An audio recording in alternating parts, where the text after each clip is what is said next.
Hello, Arash. Welcome. We don't have the webinar style, so you're there. You're muted at the moment. But glad you're here. We're gathering our people. We have about 31 people here so far. We would ask everybody when they arrive to mute themselves and to turn off their videos. Put yourself on speaker view so everybody can see properly. And the presentation will begin in around 4 minutes. Thanks, Bill. Hi.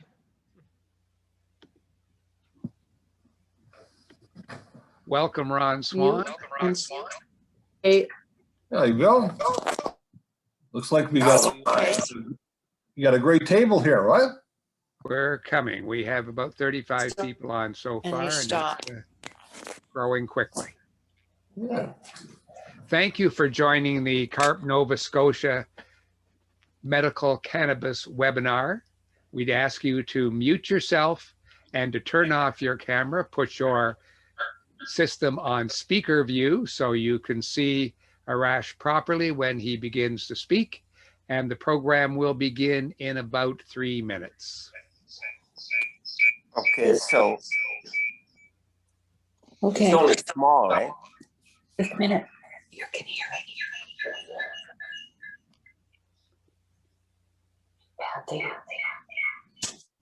it. Whoops. So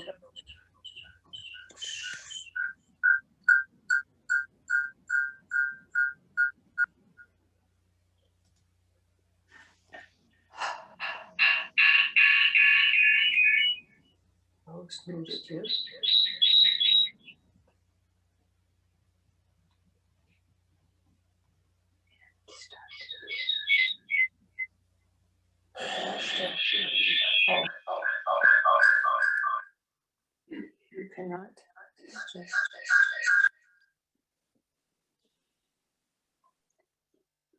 mute.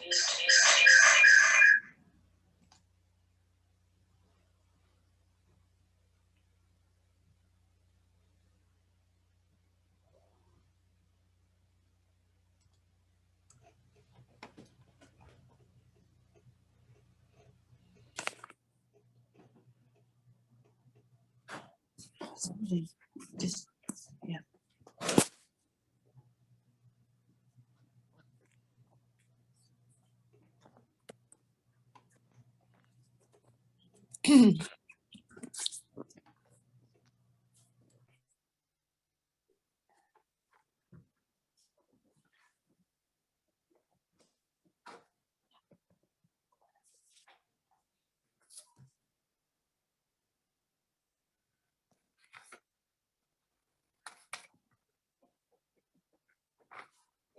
Thank you for attending the C.A.R.P. Nova Scotia webinar on medical cannabis.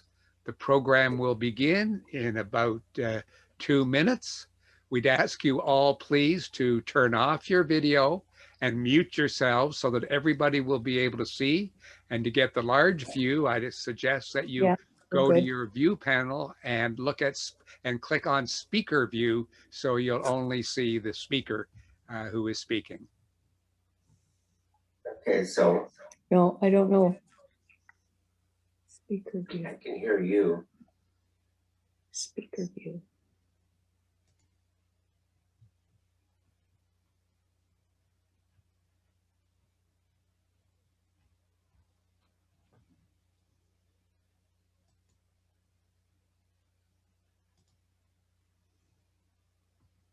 And so I don't see the guy, right? No, not yet. Just the fella. Okay.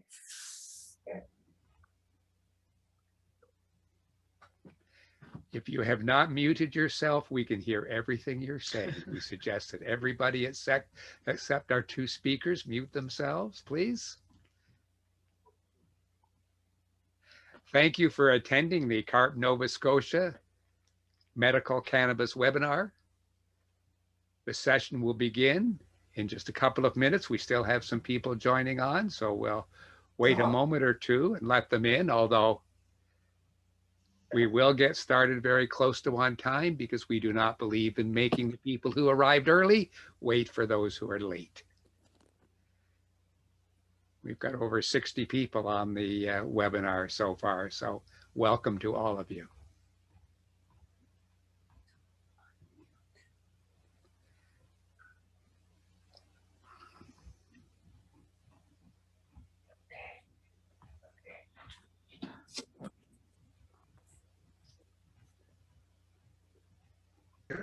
Next to it. No, mute.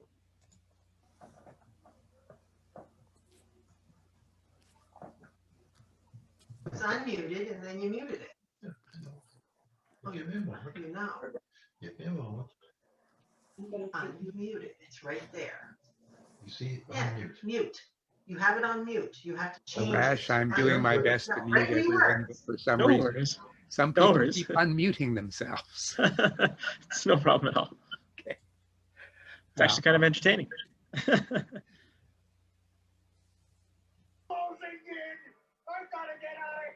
All right, I think we are ready to begin. Welcome to the C.A.R.P Nova Scotia Medical Cannabis Webinar. We're pleased to see so many here. We've got 75 people and climbing on the webinar. I do want to remind all of you that it is being recorded. So if you want to see it again, if you want to ask your friends or family to view the webinar, or if you want to see it yourself another time, it'll be sent to you in a link because you registered for the event. It'll also be on the C.A.R.P Facebook page and the C.A.R.P website. We'd ask all of you to please mute yourselves, turn your camera off, and put your system into speaker view so that you will just see Arash, who is speaking, and not the rest of us. Like to mention to you that part of tonight's program is being brought to you by Zoomer Wireless. And we thank Zoomer Wireless for their participation this evening. Now I'd like to call on Ron Swan, who is the chair of the Nova Scotia chapter, and ask him to say a couple of words. Ron? Thanks very much, Bill, and welcome everyone to this evening's presentation. C.A.R.P Nova Scotia is very proud of the work that we're doing here in the province. We are a voice for older Nova Scotians, and I'm sure many of you have known Bill, who I fondly refer to as the father of C.A.R.P in this province and beyond. That being said, you've also seen him in the media quite a bit, and so he truly is a champion for seniors in our province. C.A.R.P has approximately 10,000 members here in Nova Scotia, and those 10,000 members are also represented in an organization referred to as the Seniors Advisory Council, which C.A.R.P is one of the 9 members of the group of 9, which represent older Nova Scotians in our province. We meet every month with the Nova Scotia Department of Seniors, and we voice concerns and issues and advise on policies and so forth to the provincial government as part of that group. At the same time, C.A.R.P has over 320,000 members across the country. And Bill is actively filling in right now in a very able role as Chief Policy Officer for C.A.R.P Canada. So it really is an honor to welcome everybody here this evening, and look forward to a good education session. Thank you, Bill. Very good. Thank you very much, Ron. And I'm not going to take a lot of time to speak now, except to welcome the over 70 people who are on the line right now. Ask you to make sure that your video is off and you're muted so that we can all hear the speaker. And I'd suggest you put your system on the speaker view so that you just see Arash when he is speaking. And also to remind you that this program is being recorded so that you will be able to see it later and invite your friends to do so. We'll send you all a link when the program is up and ready to be seen. So I'm not going to take any more time. Arash does a better job introducing himself than I am able to do. So Arash, I'll turn it over to you. Thank you so much, Bill. Thank you guys for having me.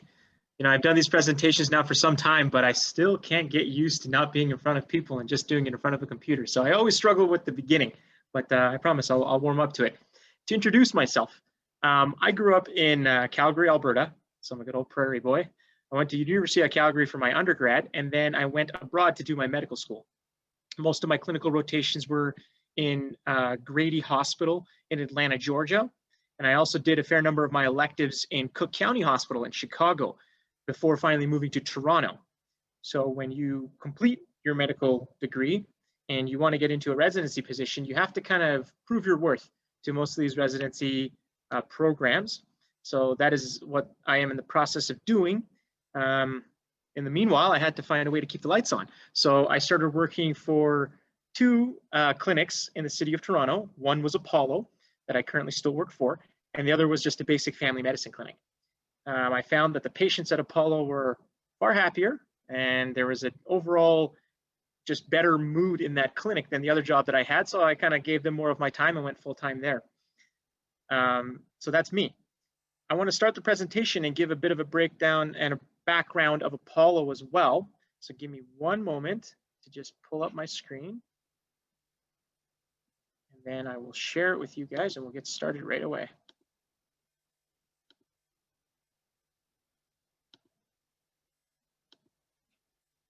Oh, it says that the host.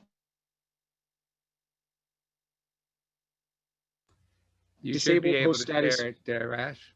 Okay. Oh, and up. Yes, thank you.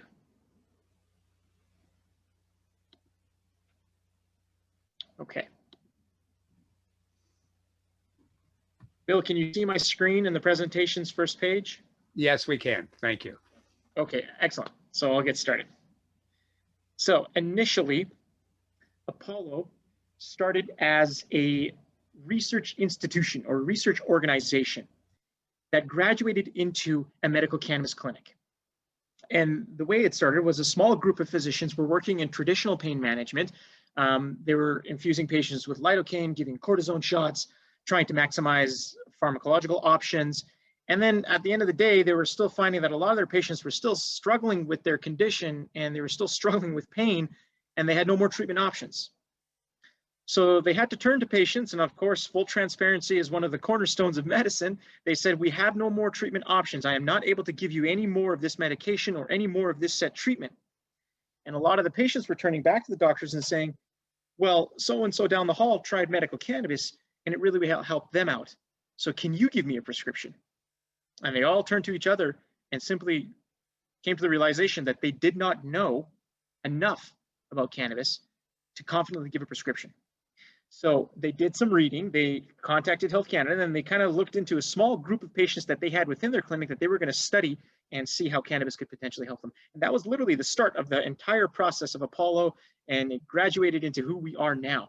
So we have well over 100,000 patients in our EMR, in our database. We are a team of doctors that are made up of physiatrists, anesthesiologists, we have a psychiatrist, lots of family doctors. Of course, our research department is still present. We have academics and statisticians that follow most of our patients and their experience, and of course, work closely with our doctors when it comes to proposals for new research as well. So that is who we are, and that is where we came from.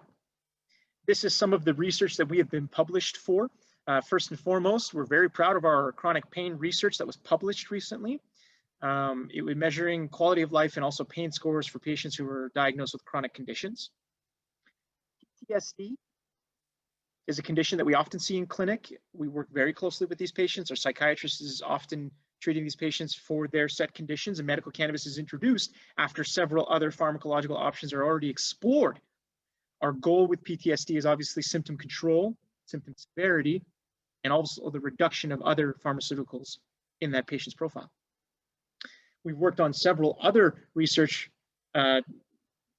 projects as well. A few of them are in peer-to-peer review to be published, so I'm not allowed to say what they're exactly about. But one that we also like to talk about was the driving study we were involved in. This was a very, very large study, probably the largest study conducted for medical cannabis. We worked closely with the University of Toronto and actually a couple of other facilities, and we tried to establish the cognitive effects of cannabis. And again, a very, very interesting result that we found that I will love to share with you guys once it's published. And we're gonna publish that one proudly. And there's a couple of institutions that are waiting for that as well. So who are our patients? I added this slide just because used to be this stigma about medical cannabis that if you stepped into a cannabis clinic, well, there might be, you know, a puff of smoke and some snacks in the back and some jazz music playing as well, but that is really not the case, guys. I'm going to make it very clear that we are a doctor's office, and since the legalization of recreational cannabis, a lot of attention has been put forth towards the epidemiology, the number of people or the type of people or the individual that has pursued medical cannabis. And the results are interesting. It shows us that there has been no change between the ages of 19 and 35 for people who consume cannabis, but there's been a large spike in the over 50 crowd. So people who are looking for additional treatment options when it comes to pain or sleep or any of those other set conditions that I'll discuss later in this presentation have caused a huge spike in medical cannabis prescriptions. Now, I mentioned very quickly as I was going that cannabis was recreationally legalized in 2017, but take a quick second to mention medical cannabis has been legal since 2001. So we just had our 20th birthday. No one really talked about it back in the day, and no one really prescribed it that much, but then recreational became legalized, and then we had a whole flood of patients asking about it because they thought they were linked. But again, to be very clear, medical cannabis has been legal for more than 20 years now. Our medical process. To quickly review this is the kind of boiled down one-pager of what your steps would include if you had an appointment at our clinic, at Apollo. So initially, you will have an appointment made. We will attain all of your past medical history and what we like to call in medicine HPI, history of presenting illness, current medications, past family history, what you're looking to attain as a treatment goal, and then you will meet the physician or the medical professional that will be prescribing medical cannabis to you and following your process, and following your journey, I should say. After a prescription has been attained, again, the physician or healthcare professional's job at Apollo is to make sure that the patient is safe enough and an appropriate candidate for the use of medical cannabis. It's important to note that not all who come to Apollo attain a prescription from Apollo. Sometimes the doctor will have to say, well, you are on a couple of other medications that may interact, or what you're looking to attain is kind of not what our scope of practice is. And we have that discussion with our patients. If a prescription is given, it'll be followed by a personalized education session. And again, this is where we put a lot of our efforts. This is where we spend time with the patient. We will educate the patients in terms of how to use their cannabis, dosage titration, what to watch for in terms of side effects. And then we will always register that patient with what is called a licensed producer. And then step 3 is that your medication is delivered directly to your door. As I speak to you guys now, the only legal way to attain medical cannabis is through delivery.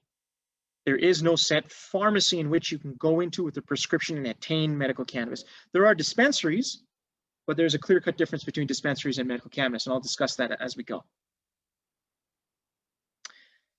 I mentioned that a prescription is always registered and sent to a licensed producer. And so to briefly discuss what a licensed producer is, these are companies that have attained approval from Health Canada to grow and harvest cannabis. Health Canada sets up laboratories or has small tests set up with these companies in which they can ensure that the products that they are growing and harvesting are A, safe for consumption, and B, are tested to the correct amount of dosage. So what percentage of flower is, or how many milligrams are in oil, are confirmed and stamped approved by Health Canada. We have a lot of people that come to our clinic and say, well, I tried medical cannabis once and it turned out that I spent 4 hours on the couch and I ate everything in my fridge. Well, what did you take? What was the dosage? How much THC, how much CBD was involved? And they'll turn to us and say, well, I don't know. It came out of a company in BC. That's all I remember. That doesn't leave us with much to go on. For that reason, we're very thankful that Health Canada is involved in the process of licensed producers, so we have standardized medicine no matter where it comes from. Whether you're in Nova Scotia, Ontario, Alberta, or BC, if you attain a Health Canada approved licensed producer product, I will know it is the same across the board. These licensed producers are authorized to grow dried cannabis, oils, sprays, capsules, vaporizer cartridges, and edibles. Have recently come into the market as well. When I first started working for Apollo, I think there were about 150 licensed producers. There are now over 500. So needless to say, the industry is very saturated. There are a lot of startup companies. What we do at Apollo is work very closely with the top 10 or top 15, but in actuality, it matters not where a patient attains their medication. You can go to any licensed producer you choose, but if you don't know of any, which most people don't, we will guide you to the ones that we've had a positive experience with. These licensed producers are armed and allowed to grow 2 plants. Well, they turned it into 3, but I'll talk about 2 and then where the third one comes from. The sativa plant was initially discovered in South America, and it is a big, tall, strong plant. If you ever have the opportunity to lay eyes on a full-grown sativa, you'll notice that it's almost the size of a crabapple tree if left unattended. The base of the tree is almost, you know, the same width at the end of a baseball bat. You can't pull it out of the ground with your own hands. There are large jungles of sativas that are feral in South America. So the properties of this plant are that it can be uplifting. It can be slightly energizing. Okay, it can help with mood. When they were initially discovered in South America, they were growing onto farmers' land, and these guys would kind of chop this plant back, and they realized that some of them had these big, beautiful buds on the end of them, and they kind of smelled like a slight skunky flavor is what they described it as, and some of them grabbed these and started chewing on them, and they all reported notoriously that they had less back pain and that they enjoyed their job more and that they were getting more done. So they knew that then, even very early on, that this plant had some form of medicinal value. The sativa plant is complex, just like the next plant I'm about to talk about, but nonetheless, the initial discoveries were very interesting in how they were documented. The second plant that licensed producers grow are called indica plants. Now, indicas were initially discovered in Asia. We kind of remember them. The memory trick is indica in the couch. So they're more calming, they're more relaxing. These, the opposite of sativas, are tiny little short stubby guys, and they're very sensitive plants. Sometimes they lose entire crops of these plants just based on a system failure in a licensed producer. So again, the 2 different types of plants, the sativas are uplifting and the indicas are calming and relaxing. Now, the licensed producers have, you know, professional botanists that work for them, and they know way more than I'll ever know about plant life. But they take the sativa plant and they can take an indica plant and potentially cross-pollinate them and get what's called a hybrid. And they'll have a percentage breakdown. This is a hybrid that is 60% sativa, 40% indica, or vice versa. And that is the third plant that I was referring to before getting into the sativas and the indicas. So the chemical compounds. There was a time that when I first started doing these presentations, when I said sativa, indica, there was some oohs and ahs. And then when I said CBD and THC, there was more oohs and ahs. But I don't assume that there's anybody on this meeting that hasn't heard the word CBD by now, or THC. So I'll move a little bit quickly through these next slides. And if you have any questions, please remember them for the end. I would love to discuss further. The first one, CBD, cannabidiol. Okay, again, there shouldn't be anybody who hasn't heard of this, but it is the non-psychoactive component of medical cannabis, meaning if you use CBD, you're not expected to feel the quote unquote high that can occur if incorrectly dosing THC. If I had to pick on this list, its most important effects, I would say its anti-inflammatory properties are well known in our clinic, and its analgesic effects. Now, analgesic is just a fancy way in medicine of saying painkiller. A lot of patients come to us and say, well, I've been on Tylenol or Advil or whatever other medication my family doctor has prescribed for pain, but it's not really helping. Or it's helping, but it's not helping enough. Do you mind if you write me a prescription for CBD and I'll see if it'll help me? The doctor will say to them, yes, of course. And here's the prescription. The educator is going to contact you and you're going to discuss how you're going to very slowly move up in dose while keeping all other medications the same. I don't want you changing too many things at once. So we must give CBD a fair try. We must give it a good run at dose. So a 4 to 6 week contact point is what we need to have in terms of understanding if this is an effective medication for you or not. Some of the other features that we have documented in clinic are its anti-anxiolytic properties. Our psychiatrist uses it at high doses when there is psychosis involved. He notoriously says that it is infinitely safer for his patients than some of the other medications that are out there. And it is a neuroprotective. Again, it has antioxidant properties. Anti-epileptic form, this is one that's a lot newer to us. We're receiving patients now that have been referred by a neurologist that are saying, well, we've tried so-and-so medications to stop their seizures, but it hasn't helped. Let's see if CBD can also help in adjuvant alongside some of these other medications that we've already tried on this patient, or that we're using somewhat successfully with this patient. That's CBD. The next one, THC, the infamous. THC is known as, you know, the big bad guy in medical cannabis. What I want to avoid, I don't ever want to get close to that stuff. That's a drug. It's very important to recognize both CBD and THC have receptors in our body that are dose dependent for results. And THC is the one that can, if incorrectly used, cause a psychoactive effect. Now, some of the stuff that we have documented in clinic is that it is also an analgesic. It's also a far more potent analgesic than CBD alone. It is also an anti-inflammatory, muscle relaxant, and probably its most important feature is its ability to tackle insomnia. So, I mean, it's difficult for us to always talk about the nitty-gritty details of our patients because they are protected under our patient confidentiality agreement, which is like any other doctor's office. But most people who have a chronic condition will suffer from a sleep disturbance. And a majority of people who do not have a chronic condition will also suffer from a sleep disturbance. So THC all of a sudden becomes one of the highest demands for a patient, and that's even before they know it. Sometimes patients will come in with a lot of, push against THC. I don't want anything to do with THC. They try CBD, it works marvelously for them. Their guard comes down, their stigma goes away, and they say, well, now let's try THC. The doctor will tell them, we will come in at a very minute dose and we will move up slowly, and the side effects that you were watching for are so-and-so and such and such. And they will explain and teach and educate the patient as to what is best for their particular case. So again, the insomnia of chronic conditions is probably the most used portion of THC. All chronic pain will eventually graduate into chronic fatigue. And again, if we can use THC just to break that cycle alone, we're helping. Trichomes.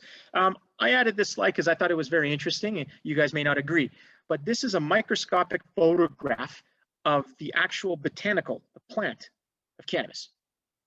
What makes cannabis so special for us and for actually any kind of living organism is that it is fat soluble. What you are looking at are these tiny little oily projections that grow from the top of the bud on the plant that are fat soluble, which means they are made of fat, which is what we are made of, which is why when these tiny little trichomes are consumed, it has a medical effect on our body, and it can touch base with a couple of receptors that I'm going to review here in a second.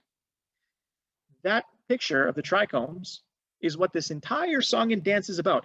The licensed producers will take 5 to 10 grams of dried cannabis, crush it, heat it with vibration. The whole process is called decarboxylation, which is just a fancy word for activation. And then that is the medication that people will take in form of an oil or a capsule.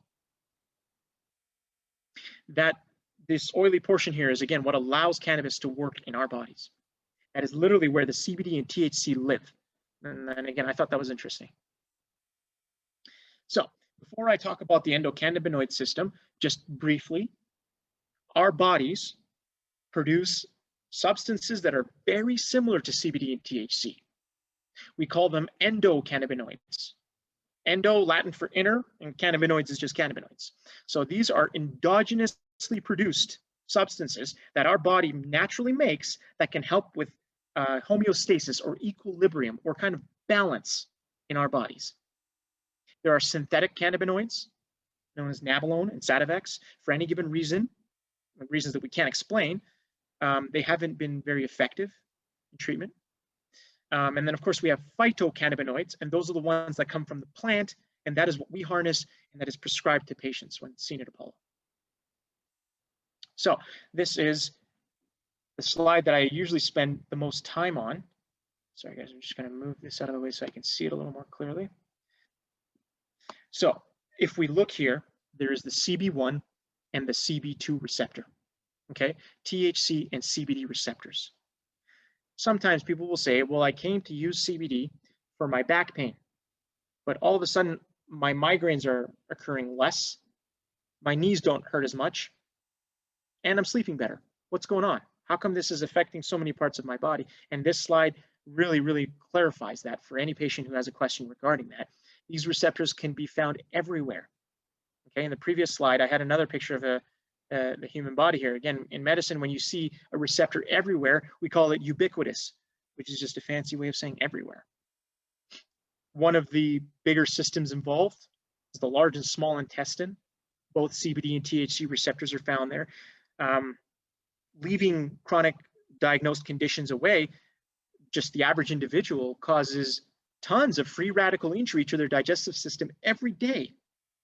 Right? Every time we consume food, it can kind of tear cells apart as it goes through our digestive tract, and then we have to replenish all those cells, and that costs us energy. That causes inflammation. So sometimes people, just with the use of CBD will say, I have a much more settled stomach. I'm not bloated. I'm not struggling with digestion the way I use. Again, that just has to do with its antioxidant properties of CBD. One of the most important, if not the most important organ in our body, the brain. Recognize that it both has CB1 and CB2 receptors. People think that THC affects the brain and CBD affects the body. That's not true. CBD has an important role when it comes to usage as an anti-anxiolytic, and it can also help with depression as well. So again, these are things that we have observed and we have seen. The CB1 receptor is more readily found on the vascular system. Okay, this can explain one of the main side effects of cannabis. People who use cannabis recreationally, a high level of THC CB1 receptor present with red eyes sometimes. Well, is that not based on the vasodilation that can occur from the CB1 receptor on the vascular system? Potentially. Again, lots that can be answered on this slide alone, and I often come back to this portion in the section for questions. Again, the top of the list, I've said it before, I'll say it again: inflammation, pain, sleep, mood, reproduction. Well, there's some social medicine here. Both the male and female reproductive system have THC receptors. So again, nothing that people like to discuss too openly, but nonetheless, we hear it behind closed doors all the time in a doctor's appointment. Okay, guys, I don't want to spend too much time on this slide because this is every medical student's nightmare. Basically, what we are looking at is the pre and post synapses, how our body communicates. So if I touch something that's hot and my body says that you shouldn't be touching that, and I pull away a couple of nanoseconds there, that's how quickly this area of the body can communicate at times. So I'm only going to talk about the important things. There is a CB1 receptor that mimics the phytocannabinoids, that are phytocannabinoids that mimic our endocannabinoids that are known as 2-AG and anandamide. Okay, I am more than happy to come back to this if you guys have questions regarding it, but know that it's not my favorite. Again, you're looking at two nerves communicating. Sometimes when I do these presentations, people will put their hand up and say, what are we even looking at? Is that a knee? Is that a shoulder? Is that an elbow? No, it's the post and presynaptic cleft, guys. So again, the area in which medical cannabis helps with the perception of pain is documented here in the slide. Now, I've covered a couple of these already, but these are some of the potential therapeutic uses that we have seen in our clinic and documented success with. So maybe one of the ones that I haven't spoken about is cancer, medical oncology. This is actually one of my favorite areas of medicine. I always find that medical oncologists are dealing with the latest and the greatest, what's coming down the pipeline, because we have no real one-size-fits-all answer for medical oncology. There are multiple treatment options and multiple different types of diagnoses. So where does medical cannabis play a role? If we look back quickly to THC, it is an appetite stimulant. In a world in which everybody is trying to lose weight, why would I ever want to stimulate someone's appetite? Well, there is a place for every medication, and that is the person who is going through chemo or going through radiation. has a tough time keeping food down, has a tough time finding an appetite altogether. So again, THC may be used for medical oncology. Now, cancer is a mass or a cellular find that can grow and push on everyone around it and cause some inflammation. CBD can be used as well for that reason. I put here at the top arthritis, but it's not very specific. Osteoarthritis, you know, the 90% rule, more than 90% of people will feel osteoarthritis at some point in their life. We all lose the battle to gravity. And then there's rheumatoid arthritis, which is an autoimmune condition, very different. But osteoarthritis is probably the #1 reason we prescribe medical cannabis. Again, pain relief due to a long day or arthritic pain that can present with minimal use even. MS, another autoimmune condition in which the immune system is attacking the nerve lining. Now, when it comes to multiple sclerosis, we firmly understand that there's a lot more research that is required, but patients unanimously report that they are being helped with spasticity, neuropathic pain, the anxiety that comes with dealing with a condition like that, and also their sleep. All in all, we cannot be considered yet a disease-modifying therapy. There's no way we're even close to that in terms of the research, but we are helping with quality of life, right? And if you ask any of those patients, they'll tell you that the cannabis is helping them cope and they're helping with their quality of life to a very high level. Methods of consumption. So initially, all we had were oils, and they had to be used with an oral syringe like this here on the right. Since then, things have changed. There have been capsules that have come out. There have been edibles that have come out. I like to always pause to explain.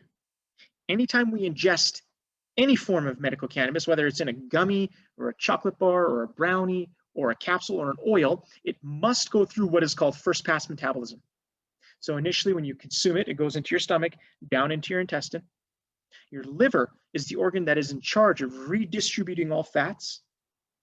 It also acetylates and conjugates and does a whole bunch of other fun stuff as well. But when it sees medical cannabis or any kind of fat-soluble product, it says, hey, let's stamp this guy and get him out into the system. And that process is called first pass metabolism. It takes about 1.5 hours to 2 hours to take effect. It should last anywhere from 4 to 8 hours. Again, depending on the individual's metabolism and depending on their receptor reaction time, we like to call it. So some people feel a very large effect very quickly. Other people need a bigger dose and it takes them the full 2 hours to feel it. That is the individual. And again, we have to learn that as we go. I put here at the bottom one of our main models. It is important to start low and go slow. We have to preach to our patients that they have to sometimes be patient. We're not going to see results immediately. It's not a first day event. Although we hear that sometimes people say I started it and helped a lot right away, but other people, we need to have 2 to 3 weeks of titration to move up in dose to find out what's going to work.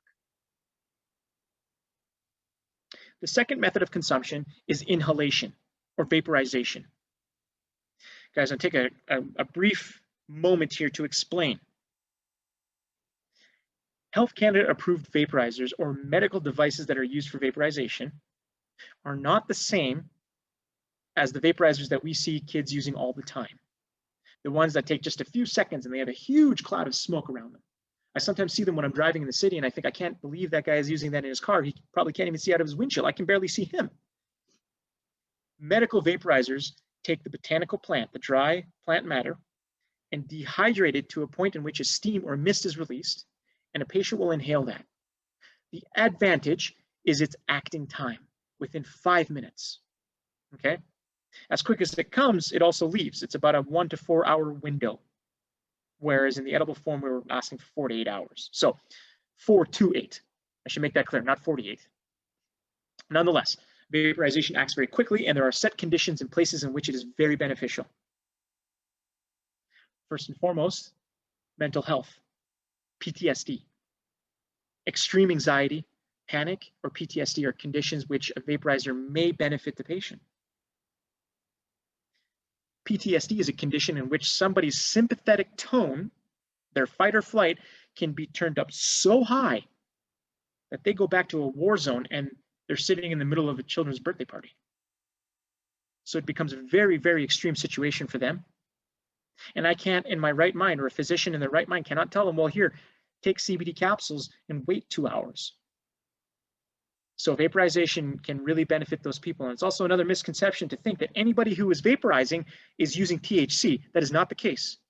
There is dry plant CBD that can be attained to use in one of these medically approved vaporizers from Health Canada. Now, licensed producers have also graduated to vaporizer pens. Again, Health Canada states that these are not harmful for patients to the extent in which the recreational ones are. There is a trade-off where any medication, and sometimes vaporization, is far more beneficial to a patient than not using any medication at all. This is what some of the packaging looks like for medical cannabis. Again, I've chosen Spectrum Therapeutics just because they're one of the companies that we work more closely with. A lot of positive patient experience with them. So if you look here, the red bottle is just high THC oil. This blue bottle is a 1-to-1 CBD and THC capsule used for sleep assistance. The larger containers are dried cannabis, and this one here on the right side again is CBD. If you notice, they're the very similar looking bottles between the CBD and THC. It's color coordinated, and of course, we would take the time to explain that in an education with our patients. Side effects. I've said a lot of good. I would be remiss if I didn't discuss some of the side effects that can occur with medical cannabis. So let's start off by mentioning these are all THC related side effects. The side effects for CBD are an upset stomach or diarrhea. Okay, so make that very clear. If THC is used at a high level, at too high a level, there can be dry mouth, drowsiness, dizziness, some anxiety can occur. There can be red eyes, and it can also drop someone's blood pressure. These are all side effects that a physician will take into account when giving a prescription that involves THC for a patient. Now, I struggled long and hard with drowsiness. I don't know if that's a side effect if you're looking for sleep assistance, but nonetheless, it's there. And when I was putting this list together, I thought, wow, the common side effects or the possible side effects are very similar to what you would see on the side of a Tylenol or Advil bottle that is over the counter. But nonetheless, we mention this to our patients and they should know about it. The uncommon side effects. Now, this is what kind of scares people. I don't want to touch THC because I heard it can make me paranoid. I heard it can cause me to go psychotic. Guys, that is not true. I make that very clear. I pause for dramatic effect, guys. If you are going to have a panic attack, suffer from paranoia or psychosis from the use of medical cannabis, there must be some history there. Okay? So if a patient has bipolar disorder or has been diagnosed with mania in the past, a physician will very clearly understand that he should not attain any THC and can still write a prescription for CBD. Like any other medication, the prescription can be controlled. It's quite easy. I've in a very sneaky way added opioid overdose here. And just to quickly mention, I'm not going to take time to discuss the opioid crisis in our country. It's very real. We lose hundreds of Canadians every month to opioid overdose. The problem with opioids as compared to cannabis or many other medications out there is that it has receptors in our breathing center, in our medullas, the respiratory centers of our brain. Now, when a physician writes a prescription for an opioid, he clearly tells the patient, do not use this with any other neurological suppressant. And the patient says, yes, doctor, I won't do that. Time passes, they become comfortable with the medication, and then they go out to a party one night and they consume alcohol. And then they go home and they take their sleep medication, which is opioid-based. And you now have two neurological suppressants, not one, on the respiratory center of the brain. And the patient will go to bed and simply stop breathing. Like any other in the body, the brain requires oxygen at all times and can only really go about 20 minutes without until you have permanent effects. So when they're found several hours later, of course, it's too late. It's very sad. It's accidental. There was a time that this was occurring a lot in Hollywood. I'm sure we can all remember, we've heard of movie stars passing away recently, and it's for that reason. The opioid the opioid crisis has become very, very real and has hit home with a lot of medical professionals, so much so that they choose not to prescribe it anymore. Nonetheless, the reason I put it on here is that medical cannabis does not have receptors in the breathing centers of our brain. It cannot cause respiratory depression. There has never been a reported case of death due to the use of medical cannabis or cannabis in general. It can put people on an unpleasant journey if you accidentally consume too much THC, but most people end that journey and say, well, I'll never use that stuff again. And they are completely okay. They're completely fine. How addictive is medical cannabis? We get this question in clinic all the time. So I had to find something that was academic so I can put it here for this presentation and others. So I found this article that came out of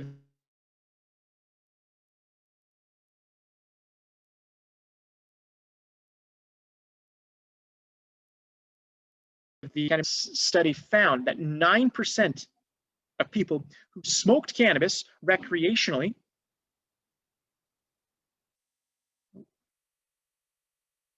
sorry guys, I just got a message stating that my internet was unstable, but it's back now. So hopefully, Bill, can you still hear me? Sorry, yes, I was muted. Yes, we can still hear you. You did fade out though at the beginning of this slide, so you might want to go back to tobacco and start again from there.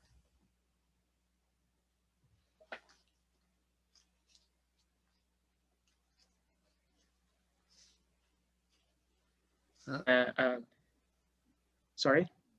You were mute again, so Oh, I think you're okay now. okay. It just doesn't want me to say where I got the slide from. So I attained this slide from the National Academy Press, Washington, D.C., 2001. It was a journal that did a research, conducted a research study on the addictiveness of all these substances. And I hate that we are in the same arena of some of these other substances, but nonetheless, it found that 9% of people who smoked cannabis wanted it again when it was removed. Now, true dependency requires physical symptoms. And although these patients didn't have physical symptoms, it was documented in the study as psychological desires and psychological addiction. So we leave it at that. Alcohol, there's a substance that we celebrate with, 15%. Alcohol dependency is very dangerous as well. Alcohol dependency kills people. Okay, electrolyte imbalances that alcohol causes can cause failure in the heart that is called tachycardia, or a seizure in the brain. Again, electrolyte imbalances. Now, again, I'm not going to really discuss some of these street drugs that are found here. I mean, heroin and cocaine, these are very, very hard substances that I don't think should be compared to cannabis. But tobacco is by far and away the most addictive substance that is allowed to be used by society. So, and that is the list. This slide is also something that I like to take a little bit of time on. There was a research article that came out in 2009 that showed how many patients were able to substitute harmful substances with cannabis. We have a doctor that came to us with this article in hand and said, well, I want to know what Apollo's findings are. I want to work with you. I am currently working in a methadone clinic and helping with addictions recovery. A lot of his patients were turning it to him and asking, hey, can you give me a prescription for cannabis? And he said, absolutely not. I will not give you one drug to substitute another drug, but I will give you methadone, which is a derivative of the drug. So he felt there is a bit of a kind of a problem with what he was telling his patients. He realized there was a little bit of a controversy in his own words. So he came to us and we basically started seeing patients together. And these are some of the findings that he found. So alcohol substitution, about 40%. Illicit drug substitution, 26%. But by far and away, the biggest and most important fact on this slide is that there's a more than 60% substitution with pharmaceutical medications. In clinical research, 20% is a big deal. 40% is considered, kind of practice changing. 60% is huge. So again, when time passes, and I think more of the stigma will pass away from medical cannabis, we'll see probably more of this usage and more of this number being presented. I've put a couple of the reasons that medical cannabis can be effective, or sorry, is more advantageous for patients compared to recreational, and also some of our advantages. The biggest thing that I find on here is that patients love the fact that it's tax deductible when you purchase medical cannabis. Obviously, our clinic offers support and guidance 7 days a week for our patients as well. And online and phone ordering is very discreet. And of course, we use either Canada Post or whatever the licensed producer chooses to use for shipping. So it's quite easy for patients nowadays, especially with all that is going on in the zombie apocalypse that we call COVID-19. So nonetheless, these are some of the advantages and some of the points that we make to our patients. I'm coming to an end, guys, so I will open for Q&A if you guys are okay with that. We have a number of questions in the chat. So before we go verbal, I'm going to ask those questions of you when you're ready for them, Arash. Sure, go ahead. All right. The first question is, I'm using cannabis oil since 2018 when I was diagnosed with prostate cancer. I came to know that it helped kill the cancer. I had my surgery in January and a test I stopped taking it to see if I can sleep, but now I'm worried that I'm kind of addicted for my sleeping. I don't have a problem with falling asleep. I have a problem maintaining it. Would you please advise what should I do about this issue? Well, first and foremost, congratulations, right? The surgery went well. The couple of questions there. One, let me address quickly how medical cannabis can potentially play a role in cancer. I mentioned it during the presentation, but a little bit more detail. There was a study done in Europe in which two sarcomas, right, two slow-growing masses from the same patient were removed. They were both kept alive with a blood supply. One was given cannabis and the other was not. After 3 months, the mass that was not given cannabis had grown slightly, and the one that did had not grown at all. So all of a sudden, there was this potential for THC to have anti-cancer effects. The research is far from close to done. Okay, so I've said during the presentation, it's not disease modifying, but it can potentially assist patients. In terms of the sleep assistance that it's giving you, if you want to stop using medical cannabis, there is no weaning schedule. Okay, people can stop cold turkey, and then there is really no ill effects of dependency. Now, we have patients that do that all the time and tell me, well, I wasn't sleeping as well, or I wasn't feeling as great as when I was using medical cannabis. So then the question we would pose to the patient is, well, what is the concern with continuing? What are you really concerned about? Sometimes we have to understand that sleep can change through age alone. No other factors. Age alone can decrease sleep. It is a documented known fact that REM sleep will decrease as we age. So the question becomes, do you want to have a sleeping aid and that'll help you with that, or do you wish not to have it and you want to go back 20 years? It's difficult for us to recognize where the sleep disturbance is coming from. Okay. I don't know if I answered your question. If you want to stop, you can stop. Okay. Next question. I saw my GP last week and asked about medical cannabis as a pain relief alternative and for sleep assistance. She advised me that she and her 5 colleagues, MD, in her clinic didn't support and couldn't recommend it. I don't know if you've got a comment. It's more of a statement. Yeah. But what I will tell you is, welcome to my everyday. There are a lot of physicians that do not support medical cannabis because they have no understanding of it. I don't mean to throw shadow, okay? Your family doctor went through tons of schooling and they never discussed medical cannabis. I had to go back into my books when I started working at Apollo and realized, like, I know nothing about cannabis. The book simply states that it can cause red eyes, excessive appetite, and sleep. Hypersomnolence, they called it. That was it. The rest of it, we were left to discover the endocannabinoid system. We had to be self-taught. The therapeutic effects we had to record and monitor carefully. So I don't blame your family doctor for not being aboard. But remember that there are physicians who have dedicated themselves to this for approximately 3 or 4 years now that can really give you good advice. And also, more importantly, send a treatment plan and consult note to the referring family doctor to ensure that there's a bigger circle of care. And now they'll understand that it's helping you. And we'll explain to them how it can. So I kind of answered your statement with another statement. Okay. Next question. Is there a clinic similar to Apollo here in Nova Scotia? Would our doctor have enough knowledge to educate on how to use it if there's no clinic here? Well, good question. Apollo is seeing patients coast to coast, and that includes all the coasts in the beautiful province of Nova Scotia, from Yarmouth to Cape Breton. It doesn't matter where you are. We can facilitate an appointment. We have healthcare professionals that are licensed in the province that can speak with you. Right now, we are kind of just following the guidelines for the COVID-19 pandemic, and we have removed all of our in-clinic visits, and we have patients from across the country. So no, we are not yet in Nova Scotia, although I would love to be there, but we are facilitating appointments for Nova Scotians on a daily basis. We have a large number of patients from Nova Scotia.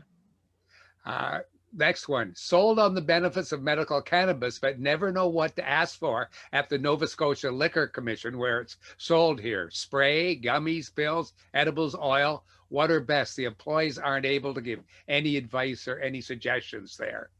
Yeah, whoever that was, thank you for that question. That's it's so interesting. You know, they've come up with all these fancy names and stores for cannabis, but none of it is medical advice. Okay, this is a bud tender, as they like to call themselves, right? Who is telling you about the experience that they had on a certain strain, but that's not medical advice. So if you have an appointment with a medical professional, they will tell you exactly what to use, what dosage to use, what form to use, and then they'll give you one of their physician assistants or educators or counselors to follow up and discuss exactly where you will obtain that medication. They will tell you very clearly, you're not going to go to a dispensary to obtain the medication. You're going to order it from set website. Their products may be similar in comparison, but this is going to be the medication that I want you to start on. So that guidance in the darkness will come from an appointment. Are the vape products in the liquor store Health Canada approved? I'd be speculating. I don't know. Most of the dispensaries, if they are licensed to be a dispensary, have Health Canada approved vaporizers. If they're not licensed, that's anybody's guess. So again, my recommendation would be to have it well sourced from an LP, from a licensed producer. And I don't mean that you have to have an appointment to attain that vaporizer, but it's always best to kind of Google and search where the source is from. Yeah. Next question. Is the speaker saying one should not drink any alcohol when taking medical cannabis? That was the point I made about opioids, I believe, about the side effect of opioids. Now, when it comes to alcohol, we understand the path that it takes to leave the body. When it comes to cannabis, we know that it takes a different path. Nonetheless, they can't act on the same system. So you shouldn't mix any medication with alcohol. But, you know, I'm not sure if that answers your question, but I hope that it did. If one wants to get high, is there a good cannabis with THC? Now, that is kind of what we want to avoid in clinic. We don't want people coming in and saying, I'm just trying to get high. That's not our demographic. That's not our patient base. But if a patient is using CBD Monday to Friday and chooses to replace alcohol with a strain of cannabis, we're more than happy to advise that. You know, we can say that this is the strain that you'd be using. You're going to start with a very low THC. We can move up slowly to see what can give you kind of an elevated mood or a kind of a relaxation if that's what you're looking for on a weekend. But again, that's not really our MO. Now, not needless to say, our educators, I'm sure, could help you that way, but we'd have to have a legitimate reason with the physician first. Somewhat related question, I guess. Can you travel with medical cannabis? Good question. Very good question. Medical cannabis is federally approved. So you can travel anywhere within Canada with your prescription, but you cannot leave the country with it. Okay, so it's not international yet. It's very interesting. This is probably the fourth presentation that I've done under the new administration in the US. And I think that things are quickly changing. But nonetheless, guys, remember that it is economical. Okay, it has nothing to do with cannabis on its own. Michigan just approved medical cannabis. And last I checked, Michigan and Ontario are connected. There's just this magic line in the middle that says you can't take your cannabis from one side to the other. And believe it or not, Canadian authorities are asking Americans too, you better not bring cannabis. It has to do with where you're attaining this product and who's selling it to you. I don't pay much attention to the economics, but really people should not be fearful of using a medication that they can't go out of the country with because they feel it's prohibited. Most times you're flying into a place that has legal cannabis accessible anyways. Next question. How much does Apollo services cost? Great question. It's completely complimentary. Our visits are free. There is no charge to the patient at any time. We usually, we are a doctor's office, so the physicians will bill the governing bodies that they are answering to. Great. I could add one thing there that you can't, Arash, but I can. If you're a C.A.R.P member, when it comes to purchasing the product, the C.A.R.P membership has one authorized supplier that gives a 20% discount, and many of our people are finding that a very valuable discount as a C.A.R.P member. That was just a little C.A.R.P commercial, not an Apollo commercial. Okay. Are your services covered by MSI? For Nova Scotia's case, we will not have a fee for the service. We use some of our nurse practitioners from Nova Scotia that are very well versed, that actually teach our doctors and train our doctors when it comes to medical cannabis. MSI is an interesting group of people, to say the least. I've worked closely with them. They withhold a lot for the province of Nova Scotia, which I really, really adore, because The Nova Scotians are important to them, and so they should be. Right now, we are not set up with MSI, but we can facilitate an appointment. Okay. Next question. I'm taking CBD now and recently started with a low amount of THC to help me with insomnia. I was advised by a psychologist that since there's a history of DEN. Sorry, I can't read the last word. DEN? Yes. My guess would be something with depression. Right. Depressive right. something, I'm not sure. Yeah. But if there is a history there, and I don't want to get too technical, but high THC, we're talking over 20%, is going to be the biggest thing to watch out for. And mostly inhaled, because it'll cross much faster into the system and it can act as a stimulant. But if we're inhaling small amounts, what you're looking for in terms of a side effect are going to be, you don't want to wake up feeling like you were partying the night before. And you also want to watch for excessive laughter and excessive appetite.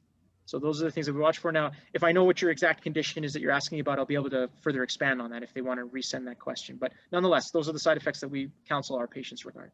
Very good. Now that's all the written questions on the, yeah, that's all the written questions that there are now. And now that we have a few less people, if there's anybody who would like to unmute themselves, please do it one at a time to ask your questions. And Arash, if you would turn the control back over to me, then I'll use that when we end. Should I stop the share? Yes. Okay. Hi, this is Hamid. I have a question. Go ahead.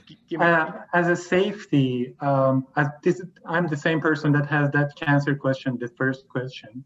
As a safety, because I was using the THC, if you're using THC more, kind of overdose, I heard that black pepper is helpful if you have somehow, you're afraid that you're overdosed. Is there any option, other option? Is the black pepper helps? Black pepper is known to help with absorption of many different fat-soluble components. Black pepper is used in turmeric supplements. It's used in some pharmaceuticals as well. But I'm a little bit not understanding in terms of your question for an overdose. What was your concern? Was that you were using too much THC? Yes. When I had occasionally happened to me twice, that even I have to call 911 because I used THC and CBD ratio 1:1, but I didn't go to sleep. So I thought, okay, I can add more, and I did, and I had somehow like a panic attack. I know that nothing going wrong, but I was afraid. My hand was shaking. I wasn't able to control my hand and my feet. It was just only completely shaking. I don't know if that's a term for panic attack or not. And then I have to call 911. They didn't do anything, but I was afraid that I'm going to die all by myself. So that's why I called 911. No. But meanwhile, I came to know that by the time that, it's not danger, I'm not going to die. But I start to reading, if something happened again, what should I do in that case? Unfortunately, I mean, there's very little that can be done if someone's in an unpleasant state of medical cannabis. We promote kind of like kidney health, right? So vitamin C is an antioxidant in the digestive system and in the kidneys. Also, black pepper supplements can help, but really, unfortunately, you have to let that the THC pass through your system. Now, what you said is that you took some amount, it didn't work, so you took it again, and then you had an unhappy reaction to that. So, obviously that's not pleasant for anybody, but that would mean you used too much. We would have to come back to a small dose and titrate up again slowly. Or the other option is to change the strain. You need less THC, more CBD. So 1:1 works for a lot of people. It sounds to me like you've had a sensitive reaction to THC. So we would want to kind of do a 3:1 ratio where there's 50 milligrams of CBD to 5 THC. And we can kind of move up in a more safe manner that way. Okay, and for sleeping, I have to go more with the THC or more CBD?